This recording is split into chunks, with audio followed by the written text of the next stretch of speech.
your thoughts on the weekend as a whole. Obviously, not good from a win perspective, but what did you feel like went on? Yeah, it was frustrating. It was the first time we've lost two in a row and feels like a long time, I think, since the beginning of last year. So, yeah, from winning and losing perspective, it was frustrating. I think effort-wise in both games, effort was good. Effort is usually always pretty good with this group. I think in the first game, our focus wasn't great in terms of turnovers, in terms of defensive coverages, scout stuff like that, which from this group usually doesn't happen. On the road it can happen, but that was more of the problem in the first game. In the second game, honestly, from a defensive perspective, we played great. We played a lot of zone. It worked really well. We held them to 55 points, a really, really good offensive team in their own gym, one of the best teams in the region, and just didn't make any shots. From a turnover perspective, we had a stretch in the second half of turnovers that really cost us when we got back in the game. We tied it up in the second half, and then I think had 4 turnovers on 6 possessions there. Against the Grand Valley defense that is extremely long, has a ton of ball pressure, causes a lot of turnovers for people. I think we really, for the most part of the game, controlled the ball like we wanted to. But that stretch of turnovers in the second half really hurt us. And then overall, if you don't make shots to the degree that we did in that game, and then you do have that stretch of turnovers, it's really hard to win in their gym against a really good team. So I think to conclude, the weekend effort-wise was good, which is the bare minimum for this group. I mean, we always play with great effort. The focus wasn't great in the first game.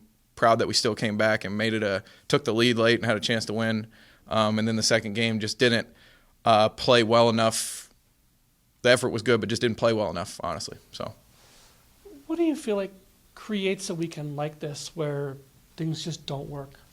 Lots of things. I mean, travel is difficult for everybody at this level. I mean, the bus ride down to Grand Rapids is a 9-hour bus ride through a lot of snow. We go through it on every road trip. Teams that come up here have to go through it, so it's theoretically an advantage for us at home. But road trips are hard at our level. I mean, those are long bus trips.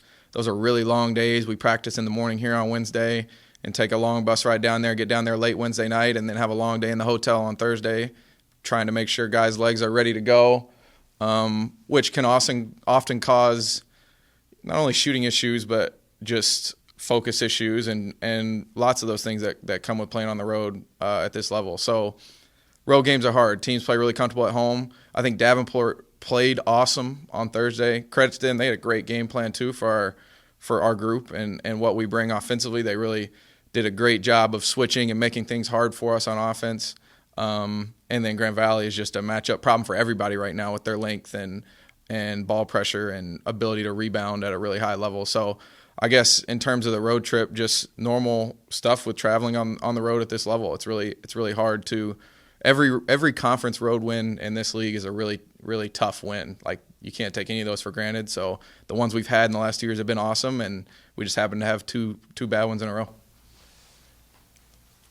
With the way that Marcus had been playing of late, do you have the sense at all that this group was starting to kind of wait for him to do it rather than go out and do it themselves?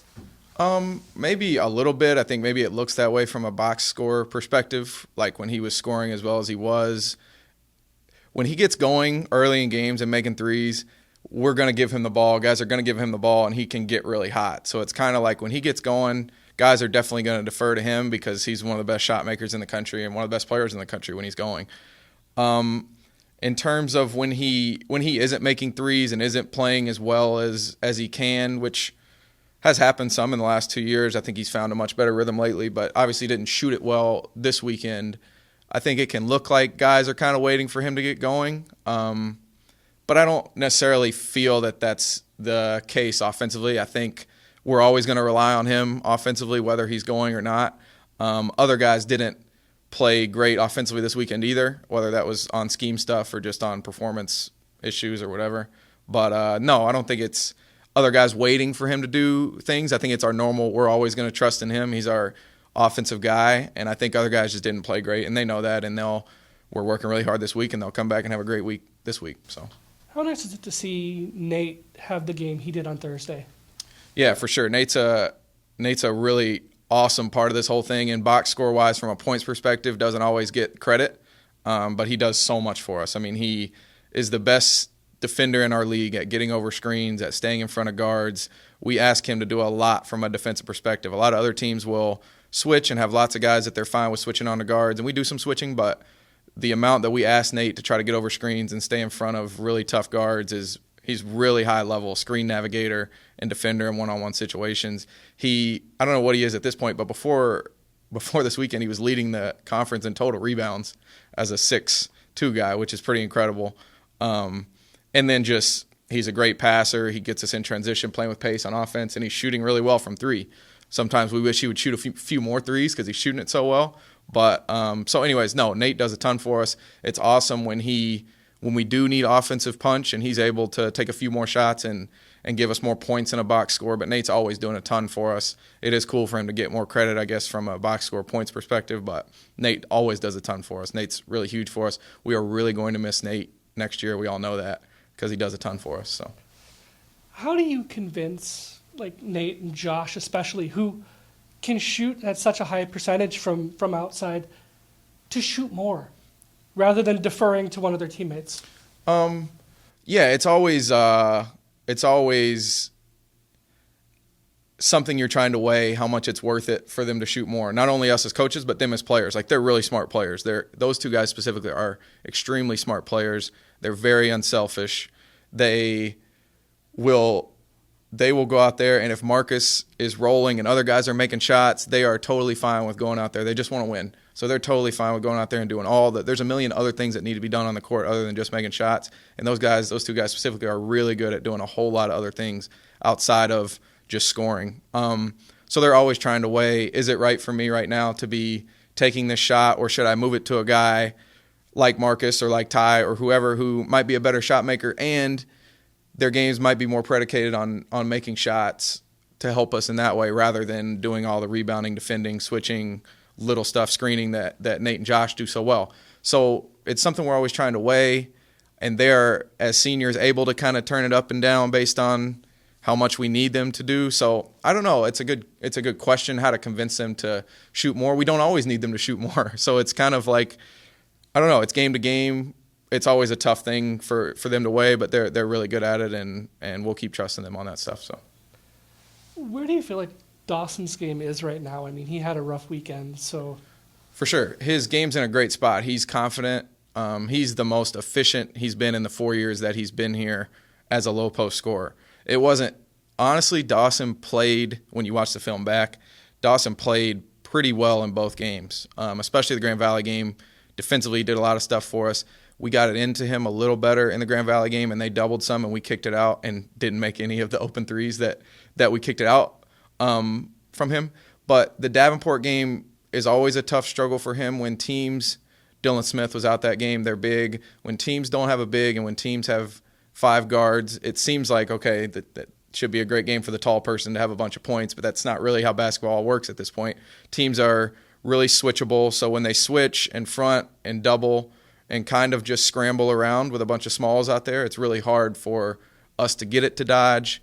It's really hard for Dodge doesn't get just one-on-one scoring opportunities. It turns into just a mess of chaos down in the paint. That's really hard to get it to him. It's really hard for him to score with just a bunch of little people down there.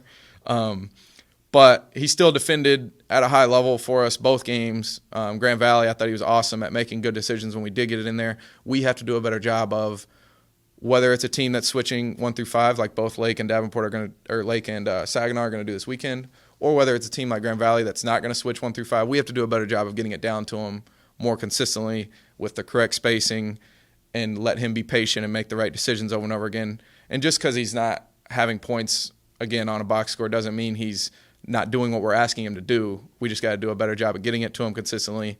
And that first game was just really difficult to get it to him. So, speaking of Lake and Saginaw, 2 teams you beat by a combined, 3 points, I think? Yeah. Both games, the second half, those teams came back on you. How do you prevent those things from happening this weekend here at home? Yeah, we talked about some things a few weeks ago when we had like a stretch of like 5 games in a row when we had big leads in the second half and we're giving those up. We talked about some different things we were going to do with just our mindset, how to deal with pressure in those situations, and kind of what our game plan was in those types of situations. We felt like the game was changing when we were getting up in those scenarios, and we were struggling with the increase in physicality, increase in speed of the game, and different things that change when you get up in those situations. We worked on that a ton over the last 2 weeks. We didn't get in either of those situations this weekend. Both games were the other way around. But we feel like we hopefully shored up some of those things to, if we get in that situation again, to extend leads or at least keep leads rather than letting teams back in games. But we have to focus on, I mean, these are two really good teams. I mean, Lake's playing better than anybody in the league right now. I think they're third in net rating in the conference. They're a really good team. They're really well coached. They're going to switch. They are young and playing with the confidence and freedom of a young team that is, trying to take down older teams. And we've been in that position before. There's a lot less pressure in that position. So they're playing really well. They're well coached. We have to make sure that we get in that position to make sure we don't give up leads more than right now. We got to focus on getting in that position, hopefully. I mean, we feel like it's going to be two really good games this weekend. If we get in those two positions, I hope we do a better job of extending the leads or holding the leads. But we got to make sure first that we take care of the first half and hopefully get in those situations first. How excited is the team to be home for Winter Carnival? Yeah, excited. We're excited to hopefully have two really good atmospheres this weekend.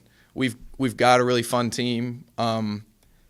And I think last year the schedule was better in terms of attendance around here, in terms of just a little more rhythm of home games in a row towards the end of the year.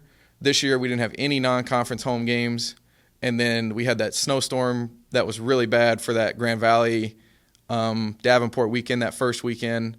And then we just haven't had a good weekend where we should have a lot of people here. This weekend should be the best weekend to have a lot of people at the game. I'm really excited for our guys to get that experience just because they're a really fun group to watch. And I think we've done really well at home over the last 2 years, so I'm excited to have a lot of people at the games. Guys are definitely excited to be home for Winter Carnival. That's always something they look at the beginning of the year, whether we're going to be home or away for it. So excited to be home and have a lot of buzz around here this weekend.